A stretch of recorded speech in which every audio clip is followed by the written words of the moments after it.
او کما قال علیہ الصلوۃ والسلام۔ حمد و ستائش اللہ رب العالمین کے لیے ہے۔ ہم سب اللہ کی بڑائی و بزرگی بیان کرتے ہیں۔ وہی ہمارا خالق، مالک، حاکم اور رازق ہے۔ the creator, the sustainer, the lawgiver, the lawmaker, the originator، صرف اسی کی ذات ہے، سب تعریف اسی کے لیے روا ہے۔ درود و سلام ہو حضرت محمد مصطفیٰ صلی اللہ علیہ وسلم پر، جنہیں اللہ تعالیٰ نے قیامت تک آنے والے سارے انسانوں کے لیے رہبر اور رہنما، داعی اور مبلغ، آخری نبی اور آخری رسول، the ultimate, the final messenger بنا کر دنیا میں روانہ فرمایا۔ عید الفطر ایک عظیم الشان موقع ہے جبکہ سارے اہل ایمان ماہ رمضان کی ایک لمبی اور طویل عبادت، جس میں انہوں نے 30 روزے رکھے، 30 دن راتوں میں قیام کیا، تہجد کا اہتمام کیا اور قرآن مجید سے اپنے تعلق کو بڑھایا، اور آج اپنے رب کے دربار میں اس محنت کا اجر حاصل کرنے کے لیے جمع ہیں۔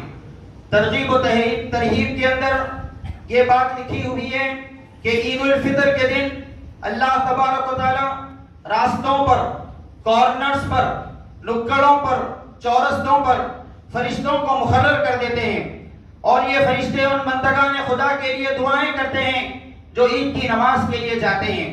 تب اللہ تبارک و تعالی ان دعاؤں کو قبول فرماتا ہے اور ارشاد فرماتا ہے کہ فرشتوں تم گواہ رہنا، میری عزت کی قسم، میرے جلال کی قسم، میں نے آج ان تمام بندگان خدا کی، ان تمام مسلمانوں کی مغفرت فرما دی۔ تو اہل ایمان اپنے گھروں کو عید کی نماز ادا کر کے واپس لوٹتے ہیں اس حالت میں کہ ان کے تمام گناہ معاف ہو چکے ہوتے ہیں۔ عید الفطر اہل ایمان کی وہ عظیم الشان عید ہے کہ جس میں وہ اللہ تبارک و تعالیٰ کا شکر بجا لاتے ہیں۔ 2 مقامات پر قرآن مجید میں آیت آئی ہے۔ سورہ یونس میں فرمایا گیا قُلْ بِفَضْلِ اللَّهِ وَبِرَحْمَتِهِ فَبِذَلِكَ فَلْيَفْرَحُوا۔ اے نبی صلی اللہ علیہ وسلم، یہ قرآن مجید کا اتارا جانا، انسانوں تک قرآن مجید کا پہنچایا جانا، ریویلیشن آف قرآن، یہ اللہ تبارک و تعالیٰ کا اتنا بڑا انعام ہے، اتنا بڑا ریوارڈ ہے کہ فَلْيَفْرَحُوا، اس پر انہیں خوشیاں منانا چاہیے۔ اور پھر سورہ رعد میں فرمایا گیا الَّذِينَ آتَيْنَاهُمُ الْكِتَابَ يَفْرَحُونَ بِمَا أُنزِلَ إِلَيْهِمْ، کہ مسلمان تو خوشی مناتے ہیں کہ کیا زبردست اور کیا شاندار کتاب اللہ تعالیٰ نے قرآن مجید کی شکل میں ان کے پاس بھیجی ہے۔ تو عید الفطر دراصل نزول قرآن کی سالگرہ ہے، یہ اینیورسری آف ریویلیشن آف قرآن ہے، اس پر ہم اللہ تبارک و تعالیٰ کا شکر بجا لاتے ہیں۔ عید الفطر اس بات کا پیغام ہے کہ امت مسلمہ، ان کے درمیان رنگ اور نسل کا کوئی فرق نہیں پایا جاتا، ان کے درمیان چھوٹے اور بڑے کا کوئی فرق نہیں پایا جاتا، ان کے درمیان امیر اور غریب کے کوئی ڈسکریمنیشن نہیں پائے جاتے۔ کل کے اخبارات اٹھا کر دیکھیں گے آپ کو پوری دنیا کی تصاویر عیدگاہوں کی اور مسجدوں کی، کہ مسلمان مختلف قسم کے رنگ و نسل سے تعلق رکھنے والے، امیر اور غریب اور شاہ و گدا، یہ سب آ کر ایک صف میں ٹھہر جاتے ہیں، کاندھے سے کاندھا لگاتے ہیں، نہ کوئی امیر رہتا ہے نہ کوئی غریب باقی رہتا ہے، ایک ہی صف میں کھڑے ہو گئے محمود و ایاز، نہ کوئی بندہ رہا نہ کوئی بندہ نواز، بندہ و صاحب و محتاج غنی ایک ہوئے، تیرے سرکار میں پہنچے تو سبھی ایک ہوئے۔ تو یہ انٹرنیشنل بردرہڈ کا پیغام ہے جو پوری دنیا کے سامنے خود بخود عید کے دن جاتا ہے کہ مسلمان آپس میں سیسا پلائی ہوئی دیوار بن سکتے ہیں، وہ ایک صف میں آ کر صف بصف ہو کر ٹھہرتے ہیں، کاندھے سے کاندھا ملا کر ٹھہرتے ہیں، ان کے درمیان اونچ اور نیچ کا کوئی فرق نہیں پایا جاتا۔ کلکم بنی آدم، تم سب آدم کے بچے ہو، آدم کے بیٹے ہو، وآدم من تراب، اور آدم کو مٹی سے بنایا گیا۔ عید الفطر یہ میسج دیتا ہے کہ معاشرے کے اندر، سوسائٹی کے اندر جو سپرسٹ قسم کے لوگ ہیں، جو بی پی ایل بلو پاورٹی لائن میں رہنے والے لوگ ہیں، جو غریب قسم کے لوگ ہیں، ان کو عید کی خوشیوں میں شامل ہونے سے نہیں روکا گیا، بلکہ زکوٰۃ کے ذریعے سے ان کو اوپر اٹھانے کی کوشش کی، فطرے کے ذریعے سے عید کی خوشیوں میں ان کو شامل ہونے کی کوشش کی۔ اس کثرت کے ساتھ مسلمانوں کا مال ان کی دولت باہر مارکیٹ میں آتی ہے کہ آپ دیکھتے ہیں کہ غریب سے غریب آدمی بھی نئے کپڑوں کے اندر نظر آتا ہے، نئے لباس کے اندر نظر آتا ہے۔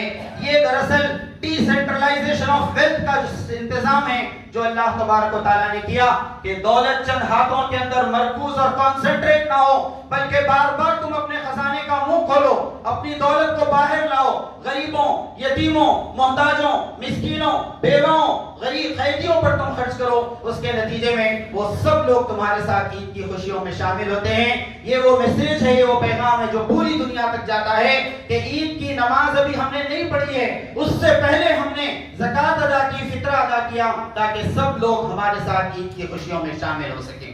ہم اس بات پر اللہ تبارک و تعالیٰ کا شکر بجا لاتے ہیں کہ یہ تین عظیم الشان نعمتیں ہیں جس کی وجہ سے ہم عید الفطر مناتے ہیں، کہ یہ اینیورسری آف نزول قرآن، ریویلیشن آف قرآن ہے۔ یہ دراصل امت کے اتحاد اور ایکوالٹی کا میسیج ہے۔ یہ دراصل اس بات کا پیغام ہے کہ معاشرے اور سوسائٹی کے غریب لوگوں کو نیچے دبا کر نہیں رکھا گیا بلکہ انہیں اوپر لانے کی کوشش کی گئی۔ سامعین محترم، عید الفطر کے اس موقع پر ایک چھوٹا سا اہم میسیج میں آپ کے سامنے رکھتا ہوں کہ اس وقت ہمیں اس ملک کے اندر 4 نہایت ہی اہم کاموں کو انجام دینا ہے۔ سب سے پہلا کام تعلیم دین کا کام انجام دینا ہے، لرننگ آف دین، لرننگ آف اسلام کا کام ہم کو انجام دینا ہے۔ KBC ایک پروگرام ہوتا ہے جس میں کوئز ہوتا ہے۔ ایک مسلم نوجوان سے پوچھا گیا، حضرت محمد مصطفیٰ صلی اللہ علیہ وسلم کے والد کا نام بتائیے، آپ کے والد محترم، آپ کے ڈیڈی کا نام بتائیے۔ 4 آپشن دیے گئے، عبداللہ، عبد المطلب، ابو لہب اور ابو طالب۔ لیکن وہ ایک مسلم نوجوان جو گریجویٹ تھا، حضور اکرم صلی اللہ علیہ وسلم کے والد کا نام نہیں بتا سکا۔ مسلم نوجوان سے پوچھا گیا قرآن مجید میں کتنی سورتیں ہیں، وہ نہیں بتا سکا کہ کتنی سورتیں ہیں۔ نبی صلی اللہ علیہ وسلم کی 4 بیٹیوں کا نام بتائیے، وہ نہیں بتا سکے۔ اسلامی 12 مہینوں کے نام بتائیے، وہ نہیں بتا سکے۔ جبکہ قرآن بار بار اس بات کی نصیحت کرتا ہے۔ پہلی وہی فرسٹ ریویلیشن آف قرآن جو ہوا، اقرا بسم ربک الذی خلق، 5 چھوٹی سی آیتیں، اس میں 2 بار علم یا نالج کا لفظ استعمال کیا۔ اللہ تبارک و تعالیٰ نے قلم کا لفظ اس میں استعمال کیا، الذی علم بالقلم، نون والقلم وما یسطرون۔ وہ امت، وہ قوم، وہ مسلمان جو پہلی وحی میں علم اور قلم کی اہمیت جنہیں سمجھائی گئی تھی، آج وہ تعلیم کے میدان میں پیچھے نظر آتے ہیں۔ جن کے نبی نے فرمایا تھا طلب العلم فریضۃ علی کل مسلم، ہر مسلمان پر علم حاصل کرنا فرض ہے، لازمی ہے۔ لیکن آج یہ امت اسلامی نالج میں بھی پیچھے نظر آتی ہے اور دنیا کی ترقی میں بھی بہت پیچھے نظر آتی ہے۔ مگر وہ علم کے موتی کتابیں اپنے آبا کی جو دیکھیں ان کو یورپ میں تو دل ہوتا ہے سی پارا۔ وہ علم جو ہمیں حاصل کرنا چاہیے تھا، وہ سائنس اور ٹیکنالوجی جس میں ہم آگے بڑھنا چاہیے تھا، آج یورپ اور امریکہ اور دوسرے ممالک اس میں بہت تیزی کے ساتھ آگے بڑھ گئے اور مسلمانوں کو انہوں نے بہت پیچھے چھوڑ دیا ہے۔ آج اس عید الفطر کے موقع پر اس بات کا عزم کریں، اس بات کا ارادہ کریں کہ ہم دینی معلومات، دینی علم کے اندر بھی آگے بڑھیں گے اور ماڈرن ایجوکیشن کے اندر بھی ہم آگے بڑھیں گے۔ اگر میں آج اس ممبر سے ٹھہر کر آپ سے اس بات کی اپیل کروں کہ ایک بچے کو جو غریب بچہ ہے اسے حافظ قرآن بنانا ہے، کون اسپانسر کرنے کے لیے تیار ہے؟ تو مسجد سے باہر نکلے تک 50 لوگ کم از کم آگے آئیں گے۔ ہم سال بھر یا 3 سال تک جب وہ حفظ کمپلیٹ کرے ہم اسے اسپانسر کریں گے، اس کے لیے کھانا اور اس کے فیسز کا، اس کے کپڑوں کا ہم انتظام کریں گے۔ لیکن اگر یہ کہا جائے کہ ایک غریب بچہ مسلم ڈاکٹر بننا چاہتا ہے، ایک غریب مسلم بچہ IAS اور IPS آفیسر بننا چاہتا ہے، ایک غریب مسلم بچہ لائر بننا چاہتا ہے، لوگ اس کی مدد کے لیے آگے نہیں آتے، اسے اسپانسر کرنے کے لیے آگے نہیں بڑھتے۔ اگر ہم چاہتے ہیں کہ مسلم ایمپاورمنٹ کا کام ہو، اس ملک کے اندر مسلمان عزت کی زندگی گزاریں، تو ہمیں چاہیے کہ جہاں حافظوں کو، عالموں کو، فاضلوں کو ہم اسپانسر کرتے ہیں، وہیں جو انٹیلیجنٹ بچے ہیں ہمارے، ان کو تعلیم کے میدان میں آگے بڑھائیں، تبھی ہم اس ملک کے اندر سر اٹھا کر جی سکتے ہیں۔ نبی کریم صلی اللہ علیہ وسلم نے فرمایا کہ دینے والا ہاتھ، اوپر والا ہاتھ بہتر ہے نیچے والے ہاتھ سے۔ اس ملک کو کچھ دینے والے بنے، اس قوم کو کچھ کنٹریبیوٹ کرنے والے بنے، اس ملک کے اوپر لائبلٹی اور بوجھ نہ بنے، ورنہ 20 کروڑ مسلمانوں کو اس وقت ہمارے ملک کے بہت سے لوگ ایک مصیبت اور بوجھ سمجھنے لگے ہیں۔ آپ اس ملک کی ضرورت بن جائیے، آپ اس ملک کی ضروریات کو پورا کرنے والے بن جائیے، تب لوگ آپ کو اپنے سر پر، اپنی آنکھوں پر، اپنی پلکوں پر بٹھائیں گے۔ دوسرا کام جو ہمیں اس ملک کے اندر انجام دینا ہے تعلیم دین کے بعد، وہ تعمیل دین کا کام۔ سورہ توبہ میں فرمایا گیا اعملوا فسيرى الله عملكم ورسوله، عمل کر کے بتاؤ، اللہ اور اس کے رسول یہ دیکھنا چاہتے ہیں کہ تم کیسا عمل کرتے ہو۔ صرف باتوں سے کام نہیں چلے گا، صرف بڑی بڑی پلاننگ اور منصوبوں سے کام نہیں چلے گا، صرف جماعت اسلامی، تبلیغی جماعت، اہل حدیث ان لوگوں پر کرٹیسائز کرنے سے کام نہیں چلے گا، بلکہ ہم کو کچھ کرنا ہوگا۔ عمل سے زندگی بنتی ہے، جنت بھی جہنم بھی، یہ خاک کی اپنی فطرت میں نہ نوری ہے نہ ناری۔ عمل کیا ہے؟ قیامت میں عمل دیکھا جائے گا کہ تم نے کیا عمل کیا ہے۔ اعملوا، عمل کر کے بتاؤ، فسيرى الله عملكم ورسوله۔ آپ نے دیکھا ماہ رمضان میں اس میدان میں ہم بہت آگے تھے، لیکن جیسے ہی رمضان جاتا ہے پھر مسجدوں میں فجر کی نماز میں 5 لوگ، 6 لوگ، 7 لوگ لیتے ہیں، اور پھر یہ کہ جمعہ کے دن ہی وہ لوگ نظر آتے ہیں جو رمضان کے اندر کوئی نماز جنہوں نے نہیں چھوڑی۔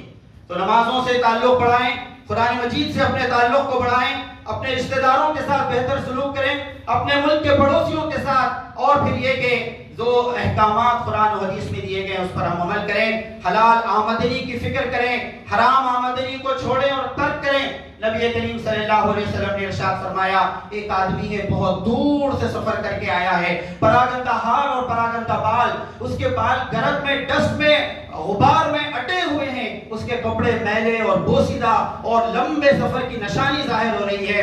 کہاں پہنچا ہے؟ اللہ کے گھر پہنچا ہے، خانہ کعبہ پہنچا ہے۔ کیا کر رہا ہے؟ کعبے کے پردے کو پکڑ کر رو رہا ہے، گڑ گڑا رہا ہے، دعائیں مانگ رہا ہے۔ میرے نبی صلی اللہ علیہ وسلم فرماتے ہیں، ماکلہ حرام، مشربہ حرام، ملبسہ حرام، اس کا کھانا حرام کا کھانا، اس کا پینا حرام کا پینا، اس کا لباس حرام کے پیسوں سے سلایا ہوا، غذی بالحرام، جو جسم پل کر بڑھ کر جوان ہوا ہے وہ سب حرام کے پیسوں سے ہوا ہے۔ انا یستجاب لذالک، یہ ساری عبادتیں کیسے قبول ہوں؟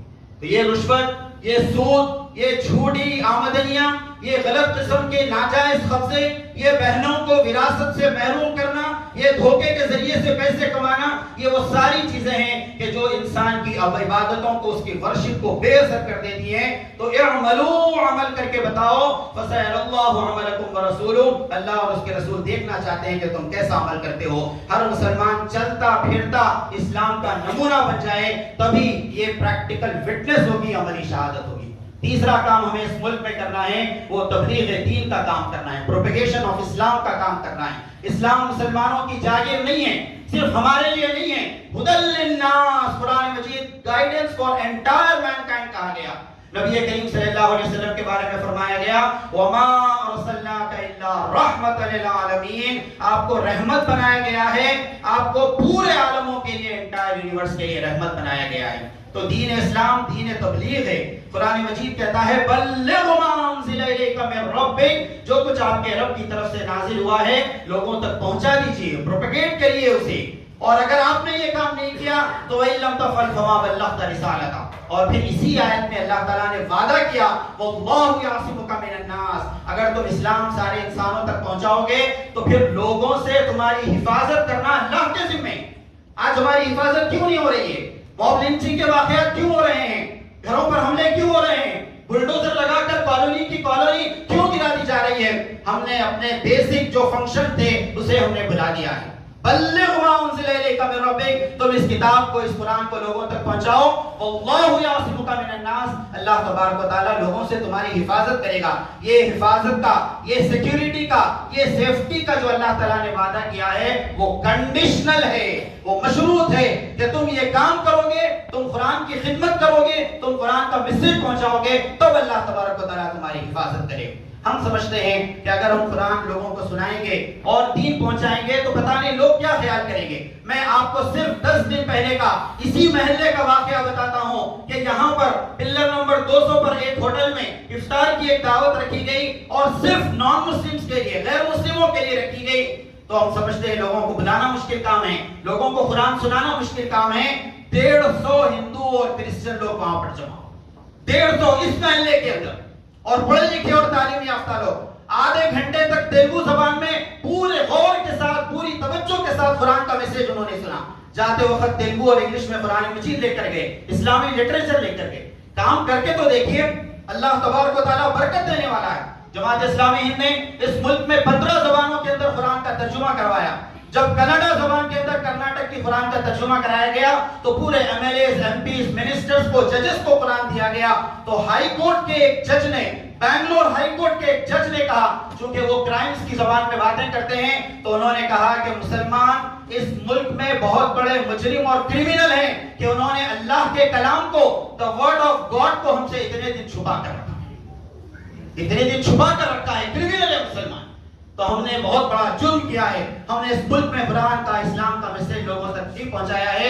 آج عہد کریں، ارادہ کریں کہ ہم اسلام کی اس دعوت، اس میسج کو پورے انسانوں تک پہنچائیں گے، اور آخری کام جو اس ملک میں کرنا ہے وہ تحفظ دین کا کام کرنا ہے، دین کی حفاظت کا کام کرنا ہے، مساجد کی حفاظت کا کام کرنا ہے۔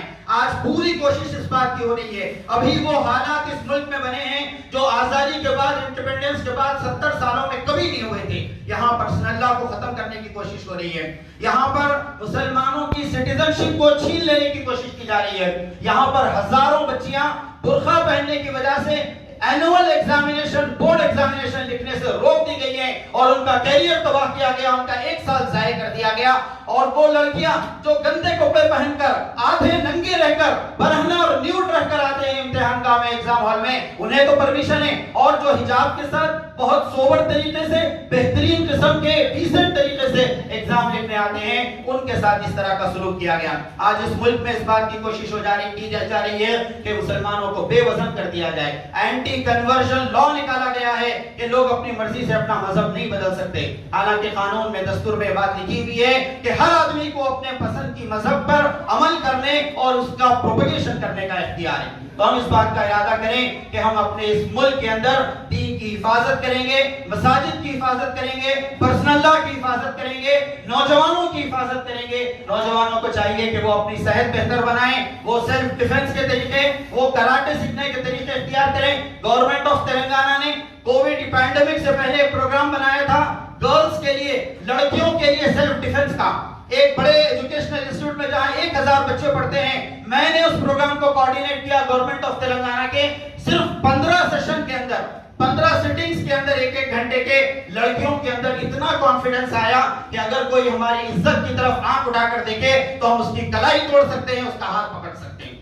تو یہ حکومت نے اس طرح کے پروگرامز بنائے ہیں، ہمیں کس نے روکا ہے کہ ہم قانون کے دائرے میں رہتے ہوئے یہ کام انجام دیں؟ اس ملک میں ہم کو کوئی انلیگل کام نہیں کرنا ہے، کوئی انڈر گراؤنڈ، کوئی سیکرٹ ایکٹیویٹی ہم نہیں کریں گے، جو کریں گے کھلے عام کریں گے، ہر چیز ہماری چھپی ہوئی ہوگی، پرنٹڈ ہوگی، چھپی ہوئی کوئی چیز نہیں ہوگی، کوئی ایسا کام نہیں کریں گے جس کے نتیجے میں ہندو اور مسلمانوں کے درمیان نفرت پیدا ہوتی ہو، بلکہ ہم ہر کام لیگل اور ڈیموکریٹک طریقے سے کریں گے، لیکن اپنے گھروں میں خاموش تماشائی بن کر نہیں بیٹھیں گے، ہم اپنی آواز پیدا کریں گے، اپنی قوت پیدا کریں گے، جب ضرورت ہو ہم احتجاج کریں گے، اسٹرگل کریں گے، اور بہت یونائٹڈلی ہم اس ملک کے ان لوگوں کے خلاف جو نفرتوں کا پرچار کر رہے ہیں، جو دوریاں انسانوں کے درمیان پیدا کر رہے ہیں، ان سے ہم لڑیں گے، یہاں تک کہ اس ملک میں ایک عزت کی زندگی ہمیں میسر آ سکے۔ یہ 4 کام اس وقت کی اہم ترین ضرورت ہے۔ لرننگ آف اسلام، L اور BBB میں نے آپ کے سامنے رکھے، learning of Islam, practising Islam, propagation of Islam, protection of Islam, یہ 4 کام وقت کی ضرورت ہے۔ اس کام کو کرنے کے لیے ہم سب تیار ہو جائیں، اپنے گھر والوں کو، اپنی ملت کو، اپنے قوم کو تیار کریں۔ علامہ اقبال نے بہت ڈٹ کے ساتھ کہا تھا، سبق پھر پڑھ، صداقت کا، عدالت کا، شجاعت کا، لیا جائے گا تجھ سے کام دنیا کی امامت کا۔ یہی مقصود فطرت ہے، یہی رمز مسلمانی، اخوت کی جہانگیری، محبت کی فراوانی، بتانے رنگ و خون کو توڑ کر ملت میں گم ہو جا، نہ دورانی رہے باقی، نہ ایرانی نہ افغانی۔ بارک اللہ لنا ولکم فی القرآن العظیم، ونفعنا وإیاکم بالآیات والذکر الحکیم، انہ تعالی جواد کریم خدیم ملک بر الرؤوف الرحیم رب الحلیم۔